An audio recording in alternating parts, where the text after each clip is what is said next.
রাফা আতাইন রফউল ইয়েদাইন বলতে কি বোঝায়? রাফা আতাইন অর্থ নামাজের কিছু নির্দিষ্ট স্থানে হাত কাঁধ বা কান পর্যন্ত উঠানো। এই কাজটি রাসূলুল্লাহ সাল্লাল্লাহু আলাইহি ওয়াসাল্লাম করেছিলেন এবং সাহাবীগণ তা বর্ণনা করেছেন। রাসূলুল্লাহ সাল্লাল্লাহু আলাইহি ওয়াসাল্লাম কখন রাফা আতাইন করতেন? রাসূলুল্লাহ সাল্লাল্লাহু আলাইহি ওয়াসাল্লাম প্রধানত 4টি স্থানে রাফা আতাইন করতেন। 1. তাকবীরে তাহরিমার সময় অর্থাৎ নামাজ শুরুর সময় আল্লাহু আকবার বলার সময়। হাদিস, তিনি হাত উত্তোলন করতেন কাঁধ পর্যন্ত, তারপর তাকবীর বলতেন।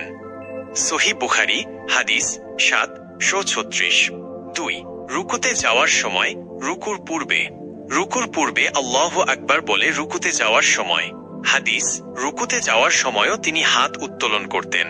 সহিহ মুসলিম হাদিস 390। 3. রুকু থেকে ওঠার সময় ইতিদাল সামিআল্লাহু লিমান হামিদা বলার সময়। হাদিস, রুকু থেকে ওঠার সময়ও তিনি হাত উত্তোলন করতেন। সহিহ বুখারী হাদিস 736। 4. তৃতীয় রাকাতে উঠার সময়, কিছু আলেমের মতে কিছু হাদিসে আছে তিনি তৃতীয় রাকাতে দাঁড়ানোর সময়ও হাত তুলতেন। হাদিস, ইমাম বুখারী তারিক কাবিরে উল্লেখ করেন এবং ইমাম আহমদ মুসনাদ ও আবু দাউদও বর্ণনা করেছেন। সবসময় কি রাফা আতাইন করা সুন্নাত? হ্যাঁ, ইমাম বুখারী এই বিষয়ে একটি পূর্ণ অধ্যায় দিয়েছেন।